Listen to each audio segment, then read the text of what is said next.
The living room, the living room, dot, dot, the living room, the living room, the living room, dot, dot, the living room, the living room, the living room. What's going on, everybody? It is another episode of The Living Room. I'm your main man, Mr. Starvin Artist.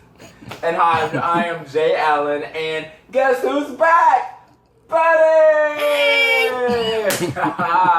Oh my God, this is so... Where have you been? People have been so concerned about you. Have they? People have been saying, has he been kidnapped? Oh, I've seen the reviews, Moo. They have been. Yeah. Thank you. And they were like, please stop. Stop. What is wrong with me today? How to Get Away with Murder. Yeah. Yes. ABC's 10 p.m. on Thursday. Starring Emmy winner Viola TGIT.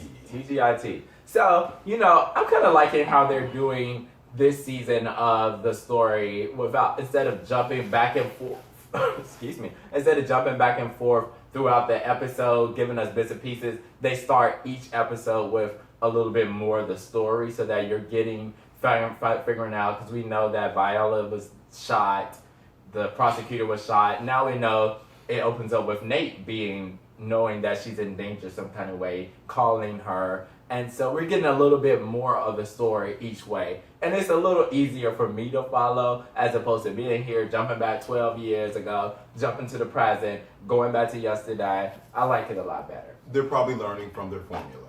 Yeah, so, yeah. So, and then Annalise and her team takes over a new case that involves a sex club, and this lady that owns this secret sex club is having sex with someone, and he dies in the middle of sex, and so she's on trial. But she killed him. Listen. So they don't know what happened at first. They're saying so she's on trial for murder because he died. First of all, I did not know you could go to jail or for murder if you were having sex with someone and they die. Let me tell you, if you give them medication, that's the best way to kill somebody. Though They I'm didn't just come out saying. until later about the medication. She was just in. Stop! I need to use this to wash my dishes. Okay, because if you die, we ain't gonna get away with murder. You're crazy. There's no water in there. I know, but it's going to melt and stick to the thing. I'll get you a new one. Now, I'm sure that cost $1.25. Not that it costs $1.25, but oh my God, what's wrong? $1.25. I got you. I got you one too. Got you on $2.50. Well, anyways, I did not know that you could go to jail for sleeping with somebody and they die. So was he an older guy or? He was like middle age. He was older than most. I think it was like in his 40s. 40s, late 40s, early okay. 50s. So, not nothing that you should be dying about. But then, like that, you said... That sounds like the perfect way to get away with murder, though. I'm just saying. Like, how did he I'm die on gonna top start of asking me? people for health records to make sure that you don't have no abnormal heart problems. No. That's just a whole nother list of things we gotta ask people now. Are you out? The color purple. Right. I'm just saying. Can you run on this treadmill for 10 minutes before we get in this bed? Make sure to pass the stress test. Oh my God. That's another question. So this episode actually explored the life of a sex club and sex parties and exploring your sexuality. We find out that the lady, like you said, that the guy actually died because it was a mix of Viagra and some other kind of. Do you remember the medicine? It was a. No, I don't. But whatever it was enough to cause a heart attack. Yeah, and cause you to die because you're not supposed to. Because Viagra in and of itself is an accelerant of the heart. So if you were to take that, it's already speeding up your heart rate and your blood pulse to, of course, make whatever you need to be stronger, more aggressive. So whatever the character in the show decided to give the man something else. And it got to the end where Viola wanted to... Annalise, Viola. She started to feel herself a little bit sexually as well, too. Annalise is pretty feeling herself sexually, I would say, though. Now, the line of the night, though, was when she was approached by the person. Was it the person that she got off and she was like, how do you sleep with yourself? And she was like, I sleep on comfortable sheets and expensive vodka. I was like, yes!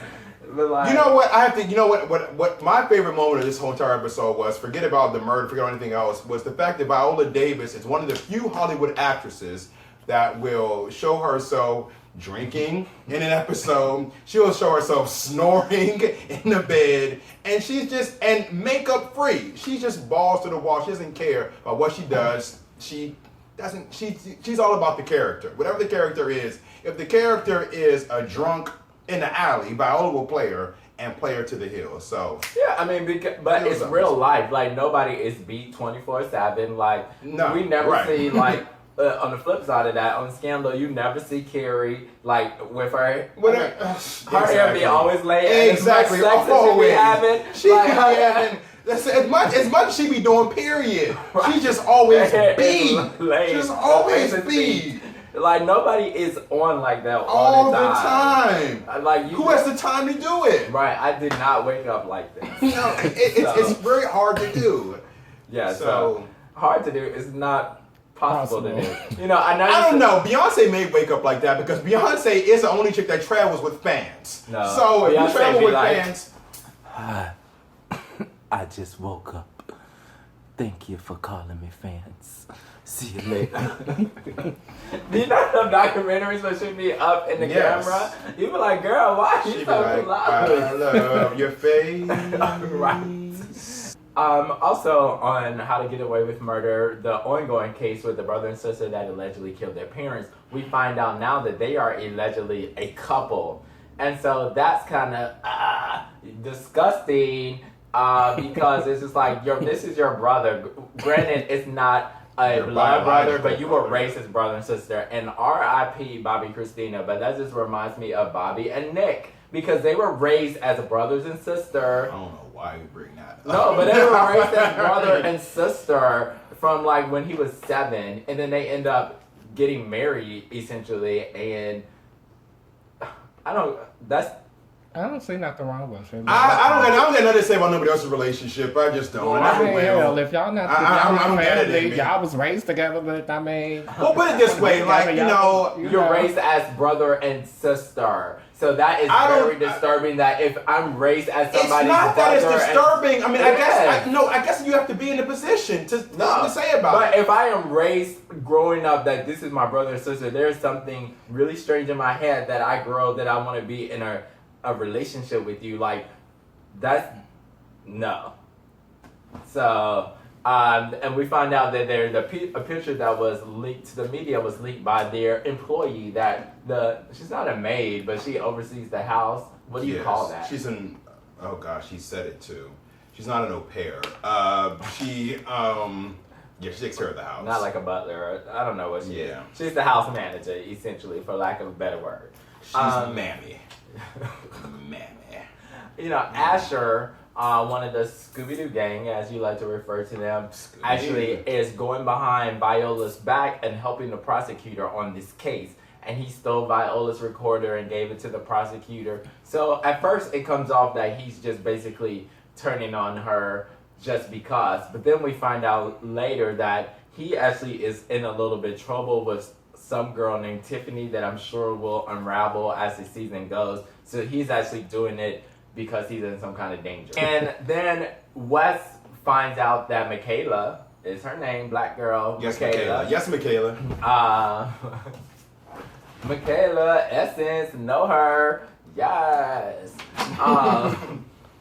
That Look at him. His shape up is on point in this magazine cover, though. Is that Wes? Yeah, his shape up is on point. Okay, them black people was like, sir, you was not being on the cover of our magazine. That messed up line. Shape was on point there. He got it together. And I bet you it's Photoshopped. It's so Photoshopped because it's too straight. And that hair was real my hair be like that. When I first come from the barber, they'll play because people be like, yes, and it's still a little like that. So do not play. Look at the camera. Turn your way. Look at this. Look at this. Anyways, so we're gonna figure out. So Wes confronts X and tells him that stop sleeping with Michaela. We found out that X is really Rebecca's foster brother. So stupid. Now, Why is that stupid? It's so stupid because you know what? How am I going to keep this thing going on? I mean, Because we need to know what happened to her. do we? And then people, we know what happened to Rebecca. Rebecca was murdered by but Bonnie. the people need to know what happened to And so her. the foster brother's going to be the one. No, Yeah, because if that's your brother who you were raised together and not in a relationship with, then he would want to. If my brother ended up getting hurt or something happened to him, I would want to know, especially if you text me and been like 911 and you don't ever respond back to any of my But texts. here's the deal. If I feel that my brother's been murdered, I'm not going to start sleeping with the people that I thought had something to do with Trying my to get brother's murder. information. Hello, Absolutely you are, effing because not. you can go to the police, but the police only so much that they could do until action, and so sometimes you got to take the law into your own hand and find out information to give to the Ooh, police. take the law into your own hands. You hear that, FBI? No, This is that guy. I mean, you got to get information because sometimes you go to police and they be like, oh, okay, well, maybe she just ran away or maybe she don't want to talk to you or different things like that. If there's no cause for concern or real reason to know that she's missing, they're not going to investigate. So you got to bring them some information to cause them to want to look into it. Other than that, they'd be like, oh, she's a grown person. She just don't want to talk to you. So you got to bring them some information. So, I mean, that was basically how to get away with murder. So we will see what happened with Annalise as that case is unraveling. The best part for the episode of me, besides Viola Davis at the beginning of the episode, was when Annalise was going through her closet at the end when she got an invitation to the sex party from her previous client, and she's going through all of her dresses, and they were all these lawyery type dresses. All right. And she was trying them on, and she was like, And I thought Viola was about to go down to the sex club. that would have been so dope. I was so like saying, yes, Annalise. I was like, get yes, it. but But she she went to ended go up see going to Nate. They're going to go see Nate. Hey, Nate. Now, have you ever been to a sex club before or a sex party? Yes. You have? Yes, I have. How'd you end up going to a sex party? I was invited. By a friend or? By a friend, yes. And I've never been to one, so describe this to me. They are very interesting type events. There's a variety of people there, and they're all Having sex. Or walking around. walking So you've been around, to one too, looking to see what's going on, and I don't know if I could go and do this because I just would be like. I mean, so the participation thing is another Will you participate? aspect. Are we doing this on the living room? Did you participate? I've been to a sex party Just before. blink once for yes and two for no. I've been to a sex party before. I can admit that. What about you, buddy? Have you been to a sex party? Yes. Yes, I heard you used to host them. Now that's a lie. Have you been to a sex party this year? No. What about you? Lord have mercy. Have you ever been to a sex Jesus, club or bathhouse? A sex club? Or bathhouse? Or I guess I don't know that. I mean, I don't know. I guess the difference between a sex club and a sex party. a sex party is in someone's house. So then I've been. Bathhouse is, Okay, so then I've bathhouse, been to a sex club, but I've never been to a sex house. Okay. No. Okay. So you've been to a sex club, not a party. No, I've never been to somebody's house and they be like, everybody's like. I heard they give you a plastic bag at the door. No, I've never been to that before. Some of them just give you a towel. Oh. You know. What do you do with your clothes? You put them in a locker. In somebody's house? Huh? In somebody's That's house? what I'm saying. I've Oh, never in been to somebody's that. house? Oh, I mean, I don't know how that works. It depends on the person's house. Okay. I mean, The last sex party you went to, how did it work? You just put your clothes wherever you want to put them. You just keep them close by. And you make sure you get them when you gotta go. Yeah. Like, You kind of do it like you got a quickie, you know. You put your clothes close by. Oh, you do what buddy, you look gotta do at and you you. leave. You how know. old are you, buddy? How old are you? I'm experienced. That's all you need to know. Yes. So that's TV for the week, and we're gonna transition over a little bit to hot topics. They so hot. They so hot. Hot topics. They so hot. They so hot. Yeah, oh, Janet Jackson, congratulations on your #1 album, 7th in your career. Yes, get it. And she's get the it. only artist that for every decade has had a #1 album. So, Janet, you have been really doing it, like, and Congratulations, Miss Jackson. Congratulations, Right. Miss Jackson, if you're nasty. Hey. Hello. Well, she's not nasty with those little those baggy clothes she be wearing. The little tracksuit she be wearing. Janet just be wearing capes and shawls. She be like, She's a married woman. She is married. She is married. And her husband seems very conservative. Okay, but he's Muslim, okay? I'm surprised she didn't come out there wearing one of those little shawls over her head and stuff. Like, you know, they was talking like this. Speaking of her, you know, they was talking about her on the radio about her and her marriage. Put it this way, whatever the case is, that Janet has definitely taken a page out of her husband's book because she's different than she was. Yeah. She came with her last album in 2008. So, and you know, one of the really interesting things about her album is that if you notice, like, this album is really not About sexual. sex. no, like, this album is actually very spiritual, and it's about the people, and it's about But Janet Jackson is known for her albums being very sexual. There is no slow grind track on this whole Unbreakable album, and I like the album myself because Janet Jackson is a woman of a certain age. She is 49 years old. So I'm cool with her doing that. I guess some people they still want the same Janet from Pleasure Principle, and that was 30 something years ago. And you have to grow and evolve as a person and as an artist. So, you should. You know, part of us wants the old Janet because she has been gone for so long, and so we want what we miss, as opposed to if she would have been in the spotlight and we saw a gradual shift, then it would have been different. I mean, yeah. We want the Janet to come back that we miss. You want her to come back singing, "If I Was Your Yeah, but that was a minute ago. So she's evolved. This is her third marriage. She's very committed to her husband, so it seems. And you know, I wish them all the best. And she, I was #1, so get it, Janet. Yes, Unbreakable. Get it. A really important occasion happened over the weekend was the Million Man's March. Millions Man's March. That sounds like men's on film. The Millions Man's March. Re-snapped in a circle for Farrakhan, okay? But they celebrated 20th anniversary here in DC, and you actually partook in that. Yes, I did. You know, what was funny, not necessarily funny, but I went to the Million Man March in 1995 with my father, my uncle, and my cousins. And we all decided to go back for 20th anniversary this year. We all go back. We took a picture 20 years ago, and we decided to pose for the same picture. Oh, wow. 20 years later. And it was a good event because, you know, I just love seeing all those beautiful black faces. And they were all there, and they were all chilling, and they were all in solidarity, and they all wanted to be a part of something bigger than themselves. And, you know, the speeches were great. What I liked about this year's Million Man March, part 3, I guess, was that they actually included other people of color. They actually had the Native Americans there. They actually had Latinos there, and they were speaking to the plight of all people of color. It wasn't just about African Americans or black people.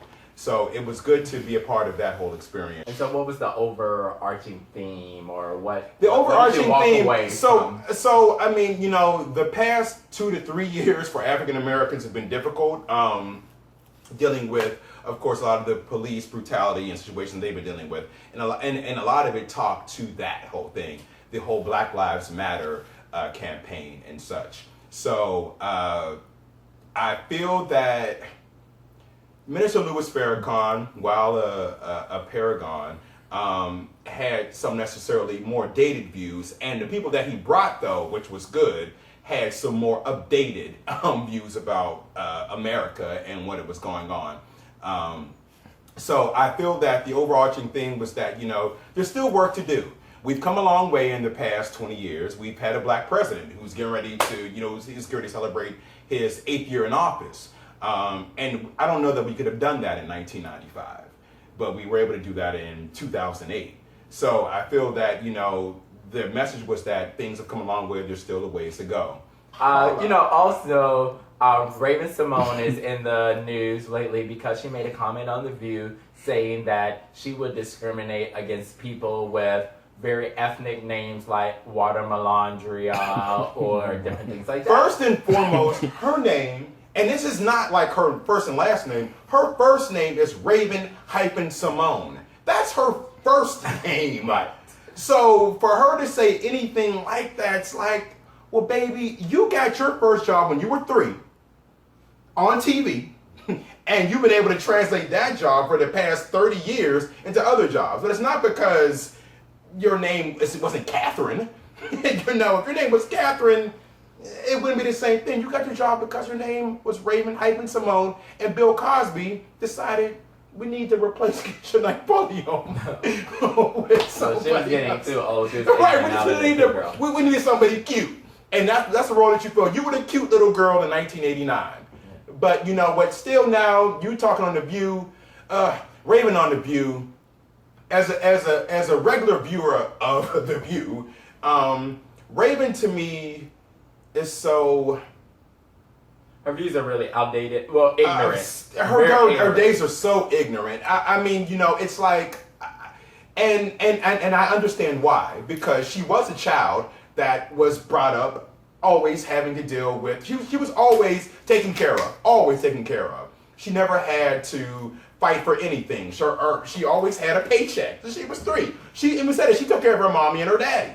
So she's always had bread, money. Mm-hmm. Yeah, but I think if you're going to be on a show like The View, it is your responsibility to educate yourself. Yes, The View is about giving your own personal view, but you also should educate yourself about different topics so that when you're giving your view and your opinion, that it's an educated and an informed view and an Her opinion. views are definitely from the standpoint of somebody who's never had to struggle. Yeah, and then it's just like you have bright red hair. Your name she's is Raven. Cock-a-doodle-doo! And you're gonna talk about that? I mean, somebody that's from every single continent in Africa who is discriminating. Like, come on now, like that is ridiculous. Now people Raven, my biological name is Javon. Jibon. In Swahili, it means the gift of love. I've had that name for 36 years. Shut up, Jeremy. But that is the name that I was given when I was a child. It's not the name that you're going to find on anybody's license plates or coffee mugs or pencils, because it was a name that my parents decided worked for me when they named me. But also, you shouldn't penalize me for something that I had no necessarily control over. Right. I didn't name myself. Right. I didn't. I mean, I don't agree with what she said either. The only thing I do feel is that there is some truth to what she said. Yes, because, people will look at your name and just not give you a call Straight back. Trash. And Like, it's a shame. It's a shame that it has to be like this. But you know what? But what's most a shame is that whatever Raven associates herself with, because clearly she doesn't associate herself with being African American, is that a black woman would say that. Now, if somebody else would have said it, then you'd have been like, okay. But Raven-Symoné said it. Yeah. And like you said, it does happen. Which it happens all the time. Yes, but let me tell you one thing. I know a lot of Beckys that, yes, will get the job done, but there's a lot of Beckys that will bring your company down. On the flip side, yes, there are a lot of Shaniquas that won't do ish for your company, but there's a lot of Shaniquas too that will bring your company from the bottom, and now you here. Right. So you cannot just go by somebody's name and stuff like that. What's in a name? Yeah, I mean, again, word to the wise parents, like, when you're naming your child, I agree, yes. Like, be thoughtful of what you're naming your children. Yes. And like you said, like, a person's name should have some kind of meaning towards that, because your name ultimately will define you as a person and who you are. When people give names, it's something that not I made up, being like, oh, Washatona Neek. Watona. Oh, look at my girl Watona. She's so pretty. Like, this is just another thought. It was just something that I was thinking of about the whole thing. Mm-hmm. When you do have names like that, I feel like for people who do have those type of names, it feels like you more so have to network just to get a job, rather than people go by your qualifications too, because again, they're just looking at your name and not looking at your credentials, and they're not even gonna give you a try. Antonisha, right. So that's that. And now they're calling for Raven to be replaced on The View. So do you think that she should be replaced on The View? What are your thoughts? My thoughts on Raven on The View is that Raven is not informed enough to be a panelist on The View. And I say this as somebody that grew up with Raven-Symoné, actually. I appreciate her. I've appreciated her career. But watching her on The View is like watching like a train wreck, because she says these things that are just... Whoopi's great. Whoopi's great. Joy Behar is my biatch right there. I love Joy Behar. I love Whoopi. I do agree. I think, while the rest of The View, like Michelle Collins and Paula, they can all go. The rest of the Paula panel can go. But like, I need you to be informed if you're on The View. It's The View, because Raven will be like, what am I trying to say? I don't understand. Right. I really wish they would have taken Keke Palmer, because I thought she was a young, because I know they wanted a young voice, and I thought Keke Palmer may have been too young for me. Well, I know, but if you ever listen to Keke Palmer in interviews and different things like that, she is wise beyond her years. Like, you should just go to YouTube and Google, like, there's a Breakfast Club interview with her. There's several different interviews, and like, the more I learn about her personally, the more I am so impressed with this young lady, and to listen to how she talks, what she talks about, she is wise beyond her years. And some of the stuff you'd be like, wow, like, how do you and that's somebody that's grown up as a child star from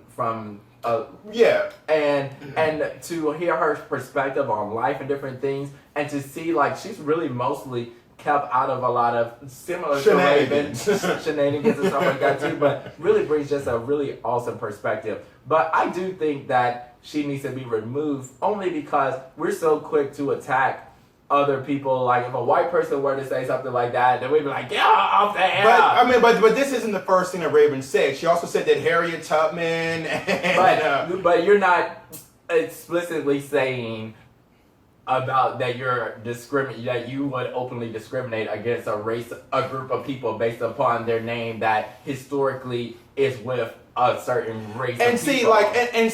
One statement for me wouldn't necessarily signify a removal, because one statement could be a mistake. Well, it could be a mistake. They removed that lady off of when she said the things about Viola for just her speech, and the woman from General Hospital. Yeah, they terminated her contract. She's suspended for a while now. So I'm about to say, I didn't heard she was fired. Yeah, but you won't be seeing her for a long time. Like, she got suspended for that. And we're so quick to attack people. Well, fine. And Nancy Lee Grahn, who was the woman that said anything about Viola Davis' speech from the Emmys, probably should have been trouble, because she went in on Viola. But Raven is an employer first and foremost. Well, so was Nancy Lee Grahn of the American Broadcasting Company.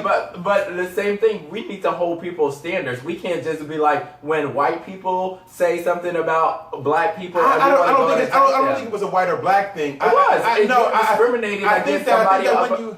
Well, because it was what she said that she would do. Raven wasn't in a position to hire anybody. She is. She is an employer. Raven hired. Employer of who? On not ABC daytime. Of Raven-Symoné and her brand. I can't say anything about that. She's still an employer, and she still is held as an employer. When you get your checks, they're going to come from her company, and you're still held up to the federal laws about employing people, about not discriminating against race, color, gender, sex, and different things like that. And you cannot, so as an employer, you cannot say something like that. And then she did issue an apology on her Instagram or something like that to apologize, which was really a PR cleanup. But the damage is done. You cannot say this, and we know. I don't necessarily think that she should be fired for that statement. I feel like Raven should be dismissed because she's not informed.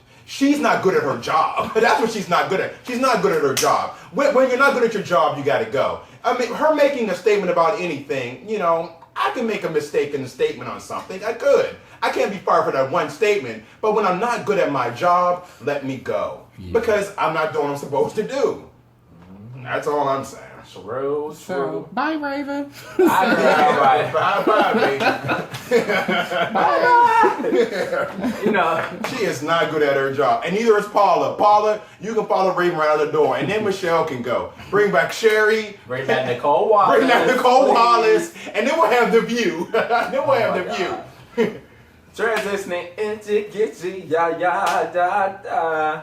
Okay, well. Yeah, that's a so, you know, that song, Lady Marmalade, that was made famous by Patti LaBelle, which was remade later by Maya, Pink, Christina, Lil Kim, Missy. Missy, yes. Yeah. It's now possibly getting another Missy making remake. singles again. Yeah, Missy. Yeah, Missy. Hey, But hey, it's hey. not by Missy. So Rita Ora said recently that she would like to remake this song. For And who? What do you mean for who? I mean, for who? Who did For- you recommend it for? She's gonna remake it for us, the consumer. She wants to remake it. Do you want to buy it? That's what I'm saying. For these who? are the people. You know, I would be here for a Lady Marmalade remake with the right people, but this is Rita Ora's dream team. Rita Ora herself, Miley Cyrus, Sure. Iggy Azalea, and Charlie XCX.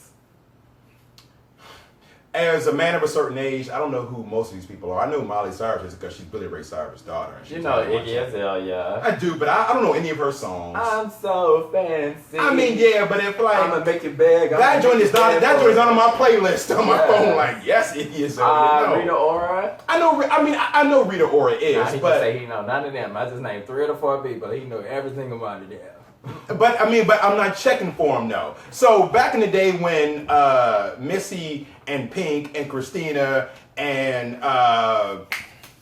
whoever I'm missing, when they remade that song, I was aware of all of them. I was checking for them. But you also have to, in their defense, you also have to look at your age range back then and who was popular back then. Those were the girls that were popular back Rita then. Ora ain't no youngin. But she caters Ain't to no the young youngin. generation. These Rita people, Ora and me rival. We could go to the class reunion together. those you guys may be the same age. We might be able to go She that caters way. to Like- is those younger people, those younger consumers, those tweens to 17-year-olds that they're really catering to. And so that's who they were catering back to. Remakes are for people who are not, you know what, the remake of But Lady the people Marmalade. who don't remember the original, which would be those younger generations.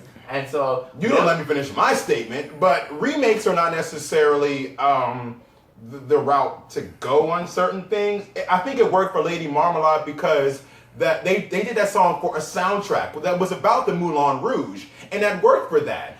Just to release a song that came out in 1975 now, why are you doing that? I mean, people do that all the time. Who does? There's so many songs that you listen to and you'd be like, I did not even know that was a remake. It's typically done with R&B songs, and But what's the difference? there's a big difference. Why? Because is she just doing it just to do it, Why or not? is there a cause behind it?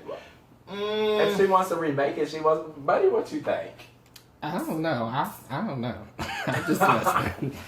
Well, y'all told us- honestly, what I'm thinking or what I'm asking myself is, if she was to do it, would it be better than the version with Pink and Crest? And to me, in my mind, I'm like, well, no, she don't need to do it if she And ain't on the that's- top. and that's my whole I mean, because thing. you got Pink, Why Christine do it? Aguilera. Well, Come in her on, mind, girl. she Like, it may top it, but I mean, I Well, don't nobody know topped the Rita. version with Nona Hendrix, Patti LaBelle, and Cindy Bird song. Nobody topped that version. But I don't never heard that version before. But Yeah, I've never heard I- that. what? But- Where were y'all at? we are not your age range, so do not come for us. But all I know is that the version with Christina Facebook, Yeah, and YouTube, Wayne, everything. whoever, and whoever else is Exactly. watching this show. I- And I'm not discounting that song because I liked it too. But I came on when I was 21, and I was not 21. I was in middle school.